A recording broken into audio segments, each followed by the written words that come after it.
Bonjour les amis et bienvenue sur ma chaîne, je suis Martine et je vous parle de couture. Ceci est mon 28e bilan, celui du mois de mars, début mars, parce qu'on est le 23 ou le 24, je ne sais plus. Mais bon, j'ai 5 pièces à vous présenter et je pense que ça suffit parce que j'ai remarqué que quand les vidéos étaient trop longues, eh bien figurez-vous que le son passait mais pas l'image, donc j'ai décidé de les raccourcir et de limiter mes bilans couture à 5 pièces. Donc je suis arrivée à la 5e pièce et je vous présente donc ce 28e bilan couture dès à présent.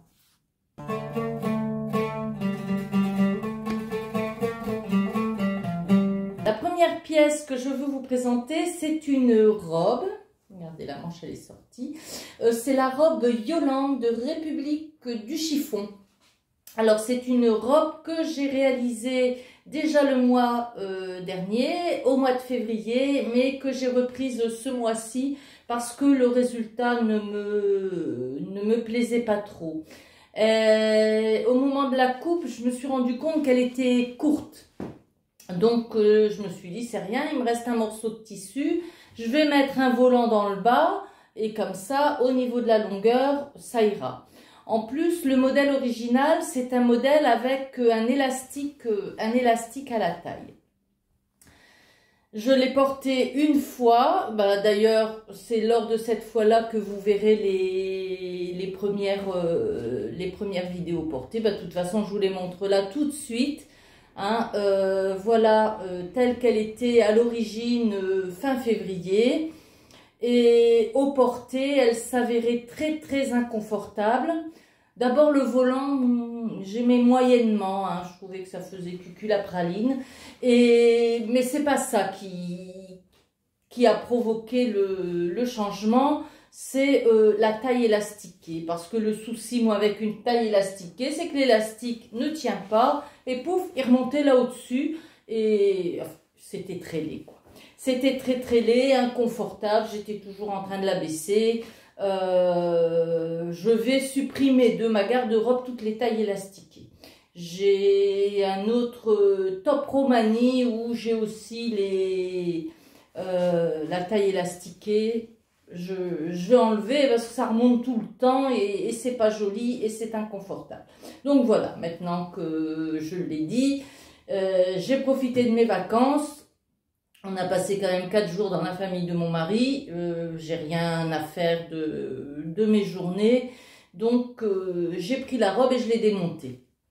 Et je me suis dit, eh ben tout simplement avec le volant du bas, je vais faire une ceinture. Comme ça, le rallongement de la hauteur, au lieu d'être en bas, il sera à la taille et ça ira parfaitement. Et effectivement, c'est un changement que j'ai fait. J'ai pris le tour de taille. J'ai pas pris mon tour de taille. J'ai une robe que j'aime bien et qui a aussi une ceinture large à la taille. Et c'est la robe Tamara, il me semble, de la maison Victor. Et donc j'ai pris la mesure de la ceinture sur cette robe là et j'ai coupé une nouvelle ceinture dans le volant que vous voyez là. Et puis voilà, je l'ai coupé en double. Je vais m'asseoir, ce sera plus confortable pour vous montrer, comme ça je peux enlever le cintre. Je l'ai coupé en double pour que l'avoir pareillement à l'intérieur avec une finition propre, et ça n'a pas été très difficile à faire. Vous avez comme particularité, on ne voit pas bien parce que c'est assez foncé, des incrustations sur l'avant, là au niveau de l'empiècement et des fronces. Vous avez donc un empiècement qui part en pâte de boutonnage sur l'avant, et sur le dos vous avez un empiècement en pointe. Je vous le conseille, je vous le concède. Il n'est pas très en pointe parce que j'ai fait la flemmarde et je n'ai pas marqué ma pointe. Donc il est légèrement arrondi, mais ça me va quand même. Donc voilà. C'est une jolie petite robe, très très fluide, agréable à porter. Que dire d'autre? Ben, les ourlets sont des doubles rentrées tout simples de 1 cm. Et puis donc, en voici la deuxième mouture, puisque la première ne me plaisait pas trop. Je vais vous remettre dans les vidéos portées la première version, puis ensuite la deuxième, et puis vous me direz celle que vous préférez. Moi, en tout cas, je préfère celle-là. Hein. Avoir l'élastique qui remonte en taille empire sous la poitrine, ça ne m'allait pas. Allez, je vous montre les vidéos portées.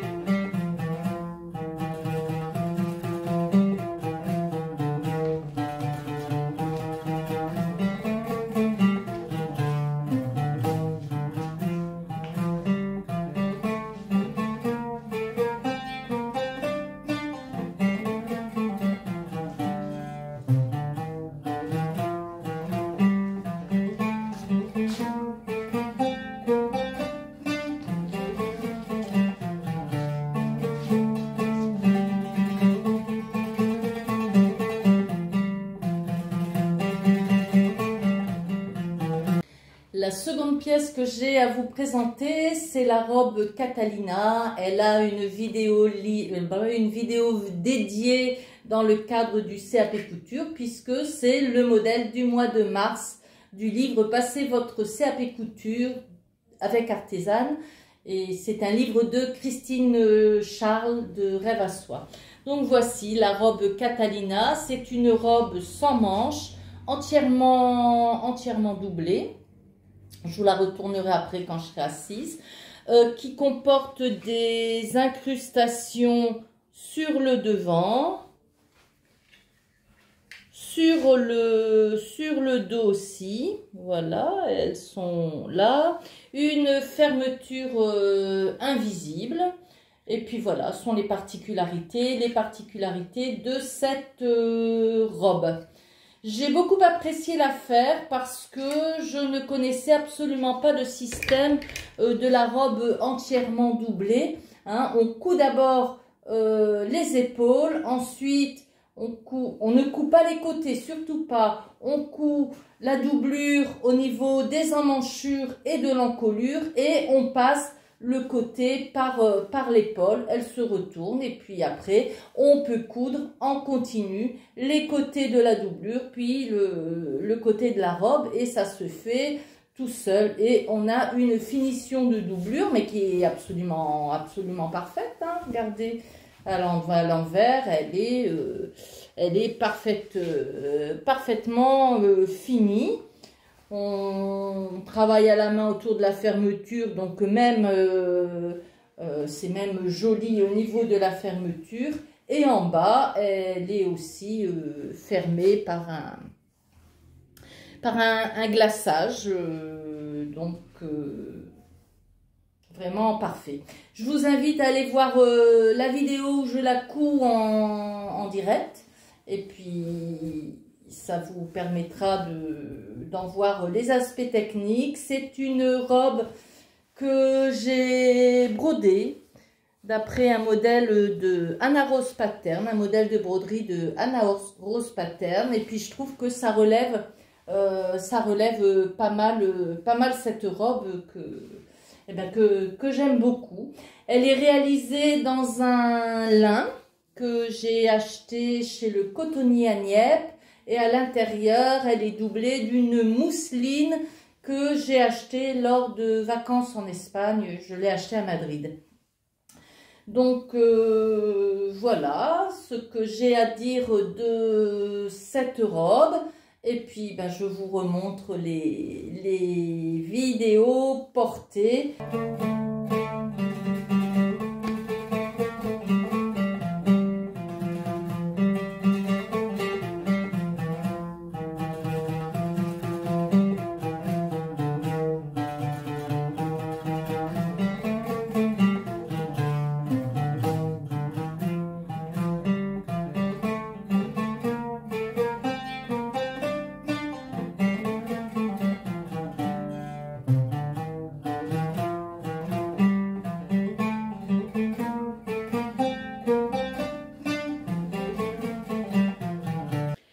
Le vêtement suivant est une reprise d'un fail monumental.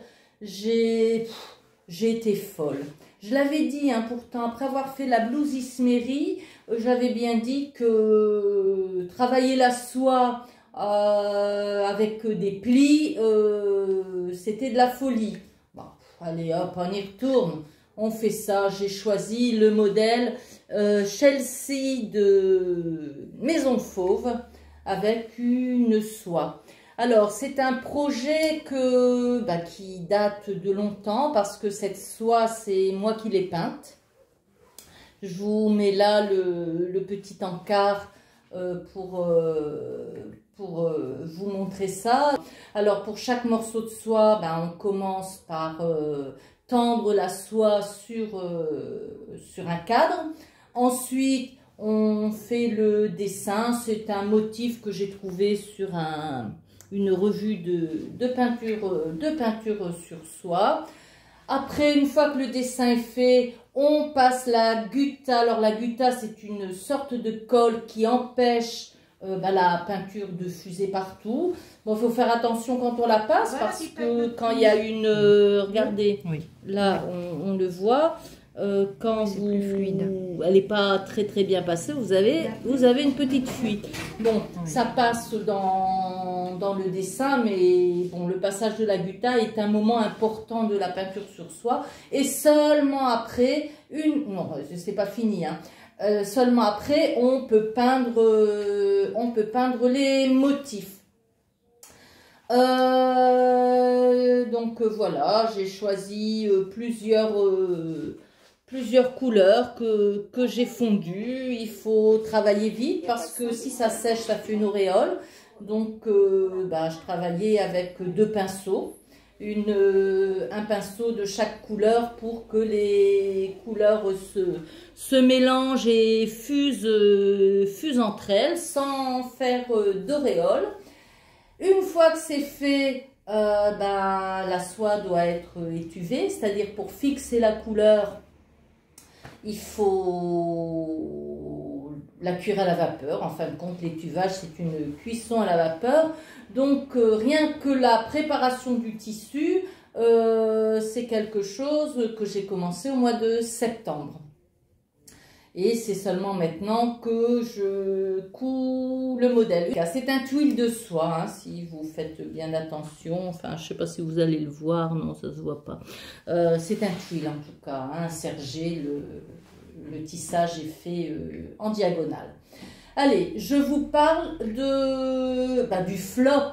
Et je vous le montre là, mais regardez l'encolure avec le biais, c'était pas possible.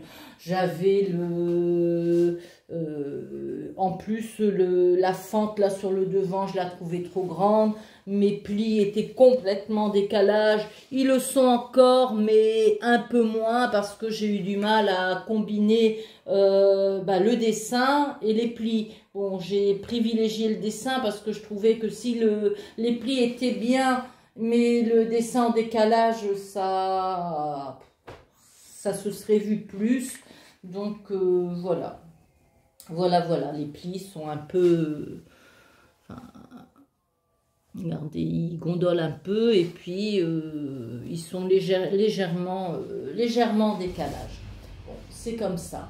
Le col avec le biais, c'était pas possible. J'ai pas réussi à le poser. Heureusement... j'avais ce bord-côte, donc j'ai repris l'encolure. Pareil pour les manches étaient vraiment trop longues, donc c'était pas possible non plus. Donc là pareil, j'ai coupé un peu les manches et j'ai mis le bord-côte.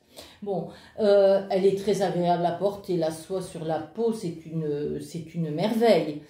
Par contre, au niveau des couleurs, c'est difficile de choisir ces couleurs quand on peint sur soie parce que au moment où on la pose, c'est mouillé, c'est plus foncé. Et c'est vrai qu'au séchage, ça devient plus flamboyant. Et après étuvage, alors là, les couleurs deviennent très flashy. Et franchement, je trouve que cette blouse, elle manque de sobriété. Ça me fait penser à Sandrine qui dit que le noir, la sobriété, les couleurs sombres, c'est l'élégance. Elle a raison. Cette blouse est agréable à porter, je l'ai portée, elle est belle, hein. Maintenant ça va, elle est portable, hein. Maintenant que je l'ai transformée, elle est portable, mais elle manque cruellement de sobriété, ce que je regrette un peu. Donc voilà, je vais vous parler maintenant de la couture de la blouse Chelsea de Maison Fauve. Du coup, je vais la refaire, hein, mais je vais la refaire dans un tissu qui marque bien nos plis, qui ne se sauve pas. Hein. C'est une blouse qui a une fente sur le devant avec des plis qui se rejoignent au milieu, des plis sur l'épaule. À part, c'est une encolure quand même assez prononcée. Hein. J'ai mis une bonne épaisseur de bord-côte parce que je trouvais que c'était trop décolleté. Quand je la referai, je resserrerai un petit peu l'encolure. Et donc, autrement, c'est une blouse en dehors de ces particularités-là qui sont super belle, c'est une blouse très très jolie. Donc voilà, la blouse Chelsea de Maison Fauve. Ce que vous voyez, les traits que vous voyez, hein, c'est dû à la peinture. En fin de compte, l'irrégularité, c'est que dans des grandes surfaces comme ça, bah, le pinceau n'est pas toujours pareillement chargé en pigments. Donc bon, il y a, hein, ouais, on voit mes traits de pinceau quand même, hein. Mais bon, je trouve que ça fait des reflets, ça ne me gêne pas. Je trouve que le bleu est trop éclatant. J'aurais préféré un bleu un peu plus, beaucoup plus foncé pour, voilà, pour qu'elle me plaise mieux, mais elle me plaît quand même et je vais la mettre. Et puis elle est tellement agréable sur la peau que je ne vais sûrement pas la laisser dans le placard.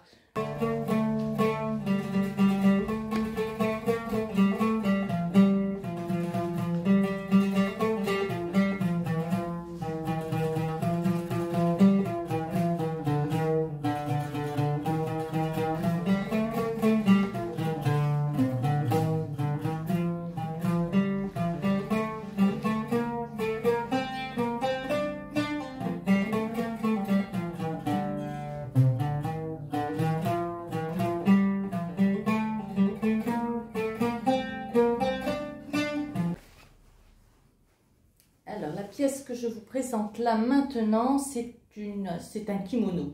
C'est pas pour moi, c'est une pièce que j'ai réalisée pour offrir à ma copine Lamia pour son anniversaire. Donc, bon, c'est un kimono, hein, avec un col-châle, des fentes sur les côtés. C'est le modèle Camélia de Modulable. Allez, je vous le remontre, le devant, le dos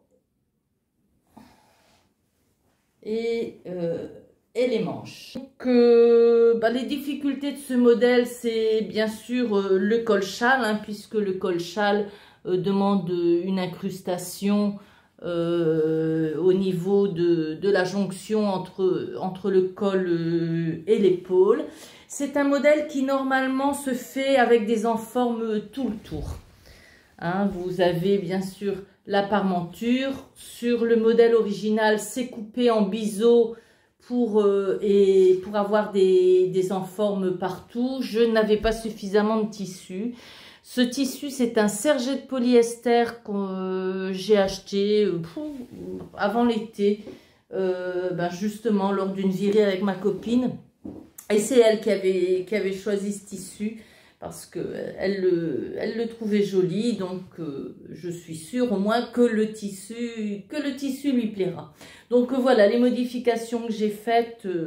J'ai fait un ourlet au lieu de mettre des enformes. Et puis, pour faire la jonction avec la parmenture de devant, je ne l'ai pas coupé en biseau, j'ai coupé à ras. J'ai bien sûr plié à l'envers avant de retourner. J'ai fait la même chose pour les fentes, pour avoir la même finition aux fentes qu'à la parmenture. Et puis voilà, c'est un modèle tout simple, hein. Enfin, tout simple, pas si simple, pas si simple que ça quand même, mais bon, il n'y a pas de boutonnière, c'est qu'il est très très ample. Ça, je vais vous le remontrer debout, c'est un modèle qui est très très ample. Ah oui, j'ai oublié de vous dire, je les vois là au retour caméra. J'ai fait le système de modulable, c'est qu'on peut choisir les options. On met des manches, on met pas de manches, on met des poches, on met pas de poches. Et donc moi j'ai choisi d'y mettre des poches plaquées à rabat. Voilà. Bon, c'était un tissu fluide qui n'a pas été facile à coudre. Et d'autant plus que j'ai depuis très très peu de temps une piqueuse plate à laquelle j'ai beaucoup de mal à m'habituer. Mais j'appuie, il n'y a rien qui vient. Et puis d'un coup, bouf! Elle est partie sur les chapeaux de roue. Donc, je commence juste à m'habituer. Mais, comment dire, j'en avais marre de faire des lignes sur des chutes de coton. Donc, je me suis dit, ben, le seul moyen de m'y habituer, c'est quand même de coudre avec cette piqueuse en situation. Donc, j'ai décidé de coudre ce kimono avec la piqueuse. Ce que j'ai fait, pas pour tout, hein, vous imaginez bien que les incrustations, je ne l'ai pas fait avec cette machine que je contrôle pas bien. Les ourlets non plus parce que la couture est visible, les surpiqûres non plus, les poches. Mais par contre, toutes les coutures d'assemblage, je les ai faites avec la piqueuse. Et puis bon, aux épaules, j'ai dû enlever. Bouh, ça partait dans tous les sens. Mais bon, je commence plus à aller regardez, mes manches, je les ai quand même, j'ai réussi à les piquer droit. Bon, maintenant, j'arrive à piquer droit avec cette machine. Ce que je n'arrive pas encore à faire, c'est de jouer avec la pédale pour qu'elle parte sans partir à 100 à l'heure, quoi. Toutes les piqûres, je les ai bâties.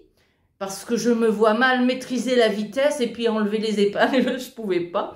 Donc j'ai bâti les piqûres que j'ai faites avec cette piqueuse. Mais bon, je suis quand même contente de l'avoir, hein. Je vais m'y habituer. Il y a bien un moment quand je conduisais. Qui est-ce qui disait ça? Si, c'était Abigail qui disait ça que... Au début, on a une voiture, et ben avec les pédales, on cale une paire de fois. Et ben là, ça va être pareil. Hein, quand j'aurai cousu 1000 vêtements avec, j'appuierai sur la pédale sans même m'en rendre compte. Et elle partira à l'allure que je veux. Enfin, ça ira mieux. Avec de l'exercice, ça ira mieux. En tout cas, ça, c'est le premier vêtement pour lequel j'ai utilisé. J'ai la piqûre de la parmenture au corps, toute cette longue piqûre, je l'ai faite avec cette piqueuse. Bon, ça n'a pas été bien tout le temps. Quand il fallait aller droit, j'allais droit, ça allait. Mais dès que je partais dans les courbes, c'était beaucoup plus compliqué. Mais bon, je m'y habituerai. Je vais vous la faire voir, cette piqueuse, d'ailleurs. Donc voilà, le kimono de ma copine Lamia. Bon, je vais vous montrer des photos portées. Je ne l'ai pas encore vu. Je tourne le petit rush avant d'aller lui donner. C'est demain. Ah oui, j'ai oublié de vous dire. Je vous ai dit que j'avais pas assez de tissu. J'ai pas eu de quoi faire la ceinture. Je sais pas pourquoi j'en ai pris aussi peu. Donc, je lui offrirai avec cette petite ceinture-là qui fera tout aussi bien l'affaire de toute façon. Hein, quand il n'y a plus de tissu, on ne peut pas l'inventer. Il n'y en a plus, il n'y en a plus. Allez, je vous laisse avec la vidéo portée. Et ensuite, non, tout de suite, je vous montre ma piqueuse. Donc, voilà la bête. Hein, c'est une piqueuse d'occasion que j'ai récupérée d'une usine. Elle est loin d'être toute neuve, mais elle marche bien. Bon, il a fallu quand même changer le crochet de canette et le bloc de tension parce que j'en ai bavé au début. Je pensais que c'était à cause de moi, mais non, elle était quand même un peu défectueuse. Mais bon, maintenant, elle va impeccable. Je vous dis, j'arrive à coudre avec, mais je trouve que ça va encore bien trop vite pour que je puisse contrôler la chose. Mais ça viendra, ça viendra. Allez, je vous montre la vidéo portée de la mienne.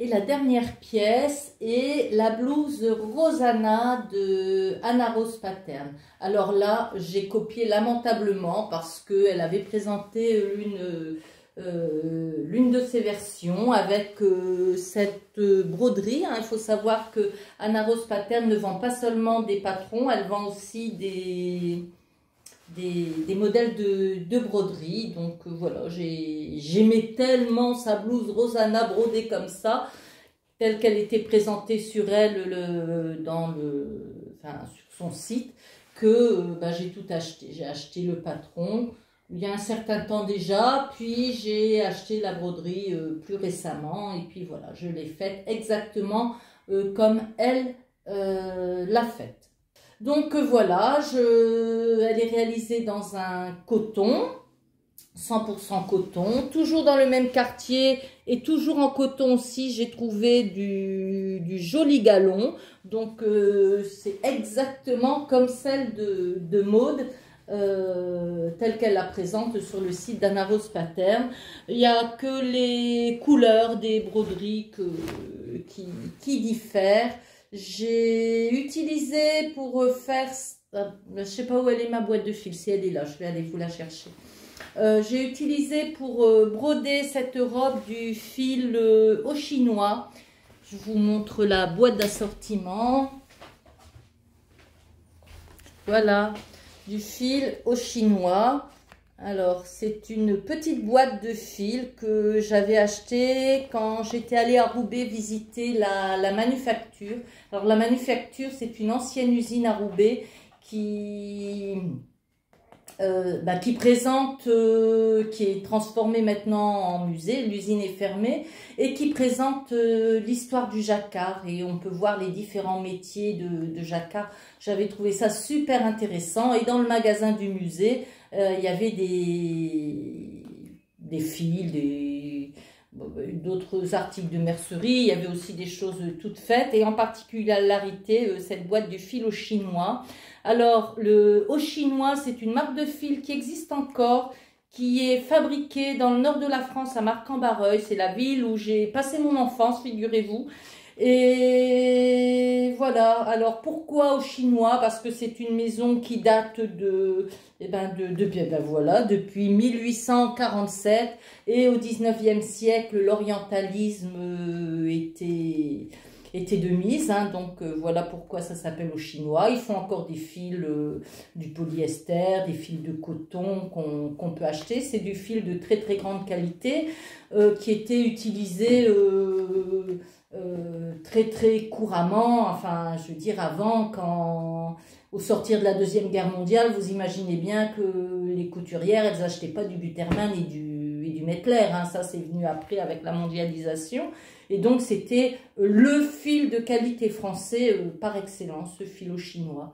Donc, voilà, je voulais en faire une petite pub parce que c'est désormais, c'est un très très beau fil. Et puis, je pense que c'est désormais le fil que je vais utiliser parce que la mercière qui est à côté de chez moi à Hénin-Beaumont, c'est le fil qu'elle vend. Donc, voilà, au chinois. Ce sont les établissements Tout le Monde. Ils sont... vous pouvez les trouver en ligne, hein, je les ai trouvés en ligne, une entreprise, une mercerie de Versailles. Ils sont fabriqués à Marcq-en-Barreuil, mais après ils sont distribués dans la France entière, je suppose.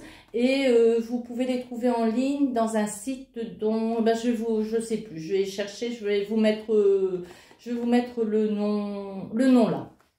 Donc voilà, allez, je reviens à ma blouse Rosanna. Bon, c'est pas une blouse d'une grande difficulté, hein. Vous avez un col montant que j'adore. Moi, j'aime bien être bien couverte en haut. Vous avez une patte de boutonnage avec 3 boutons. Alors, j'ai pas bien compris parce que dans le livret explicatif, elle dit de mettre la patte de boutonnage à gauche quand on est gauchère, à droite quand on est droitier. Moi, je suis gauchère, mais j'ai quand même mis la patte de boutonnage à droite parce que je trouvais quand même plus pratique d'aller boutonner comme ça, enfin que comme ça. Enfin, toujours est-il que c'est quand même dur à boutonner. En plus, mes boutons, ils sont tout ronds, ce sont des boutons en plastique, hein. Ils sont tout ronds, ils glissent. Enfin, j'ai du mal à boutonner, je mets du temps. Peut-être que je m'y habituerai plus. Mais voilà, j'ai un peu de mal à boutonner. Autrement, c'est un modèle avec des pinces, et puis tout simple, hein, tout droit, des pinces sur l'avant, l'arrière en une seule pièce, des manches. On a la possibilité de mettre un petit volant ou pas. Voilà, donc j'ai mis le petit volant.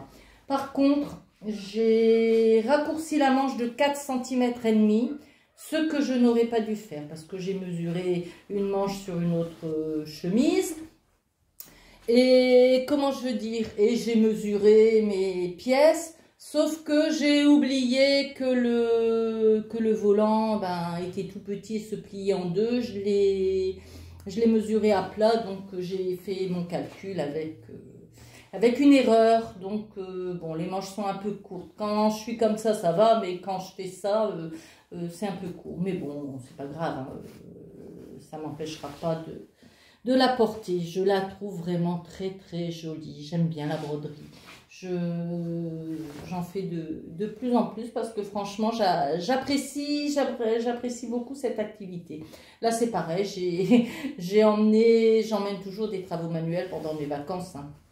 Donc, j'ai commencé à la broder pendant les vacances. Ça m'a pris quand même un certain temps, hein, parce que il y a quand même pas mal de motifs à broder. Alors, je suis très très contente de mes motifs, sauf de ceux-là. Je vous montre, ils sont un petit peu plus difficiles. Le passé plat, j'ai eu un petit peu plus de mal à être régulière que sur les autres motifs. Bon, c'est rien, en s'exerçant, ça ira mieux. Alors, une grande fierté pour moi, ça va, je commence à amadouer ma piqueuse. Et celle-là, à part les emmanchures et l'encolure, j'ai tout fait à la piqueuse, même l'ourlet qui s'avère droit, hein. Ça va, je commence vraiment à la maîtriser de mieux en mieux. Quand j'appuie, elle part plus doucement que ce qu'elle faisait auparavant. Tout est question de dosage dans les pieds. Je pense que je vais avoir beaucoup de plaisir à l'utiliser quand je la maîtriserai complètement. Déjà là, le plaisir vient et je l'allume volontiers. Elle fait du bruit, hein, quand même, c'est bruyant ces machines. Vous imaginez ces femmes qui travaillent dans les ateliers où il y a des rangées, des rangées, des rangées de machines qui font le même bruit que celle-là? Ça doit être vraiment assourdissant. On ne s'imagine pas, hein, parfois la pénibilité au travail, mais c'est bruyant. Croyez-moi, c'est bruyant. Donc voilà, je suis contente parce que cette blouse me plaît énormément. Je la trouve super jolie et elle est originale, même si elle est identique à celle de la marque. Et surtout, c'est une grande fierté, elle a été cousue avec ma piqueuse. Voilà, allez, je vous montre les vidéos portées.